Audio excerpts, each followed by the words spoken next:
আসসালামু আলাইকুম সবাইকে। আশা করছি সবাই অনেক ভালো আছেন।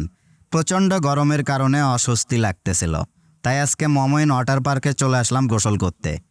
মাটিডালি বিমান মোড় থেকে 20 টাকা দিয়ে রিক্সা নিয়ে সরাসরি চলে আসলাম মমইন ওয়াটার পার্কের সামনে। রিক্সা থেকে নেমে 400 টাকা দিয়ে একটি টিকিট কিনে প্রবেশ করলাম ওয়াটার পার্কের ভিতরে। মমইন ওয়াটার পার্কের ভিতরে প্রবেশ করে আমার অনুভূতি ছিল অসাম, এক কথাই অসাম। এখানে আসলে বলে বোঝানো সম্ভব নয়। আপনি যদি এখনও মমইন ওয়াটার পার্কে ভ্রমণ না করে থাকেন তাহলে অবশ্যই পরিবার সহ আসতে পারেন। খুবই ভালো একটি জায়গা। ভিতরে আপনার জিনিসের সিকিউরিটির জন্য রয়েছে লকারের ব্যবস্থা, সেটা অবশ্যই আপনাকে টাকা দিয়ে ভাড়া করতে হবে। এবং বাইরের কোনো খাবার নিয়ে এর ভিতরে প্রবেশ করতে দেবে না আপনাকে, এটা অবশ্যই মাথায় রাখবেন। বাইরে থেকে কেউ কোনো কিছু খাবার নিয়ে আসার চেষ্টা করবেন না। আর এর ভিতরে যে খাবারগুলো পাওয়া যায় সেগুলি বাইরের চাইতে একটু দাম বেশি, তাই খাওয়ার আগে অবশ্যই দাম দর করে নেবেন। ওয়াটার পার্কে ঢোকার জন্য 2 ধরনের টিকিট পাওয়া যায়, একটি 400 টাকা, একটি 600 টাকা।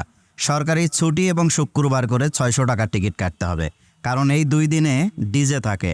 ডিজে থাকলে মজা হয় বেশি, তাই চেষ্টা করবেন অবশ্যই সরকারি ছুটি বা শুক্রবারের দিনে আসার জন্য। ওয়াটার পার্ক থেকে বের হয়ে আপনারা চাইলে মমইন হোটেল অ্যান্ড রিসোর্টেও কিন্তু ঢুকতে পারেন। সেক্ষেত্রে আপনার 300 টাকা জনপ্রতি টিকিট কাটতে হবে। আর এই টিকিটের যে 300 টাকা সেটা মমইন হোটেল অ্যান্ড রিসোর্টের ভিতরে কিন্তু আপনারা যে কোনো পারপাসে খরচা করতে পারবেন। এই জিনিসটা খুবই ভালো করেছে। তো এখন আসছেন কবে সেইটা বলেন, আর এই ভিডিওটি কেমন লেগেছে তা অবশ্যই কমেন্ট করে জানাবেন। কী ধরনের ভিডিও দেখতে চান সেটিও আমাকে কমেন্ট করবেন। আমি চেষ্টা করব আপনাদের চাহিদা অনুযায়ী সুন্দর সুন্দর ভিডিও উপহার দেওয়ার জন্য। আমার চ্যানেলে নতুন হয়ে থাকলে অবশ্যই সাবস্ক্রাইব করে দেবেন। আর যদি অলরেডি সাবস্ক্রাইব করা থাকে তাহলে থ্যাংক ইউ সো মাচ। চলুন পুরো ভিডিওটি র সাউন্ডে শুনে আসি।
দাদা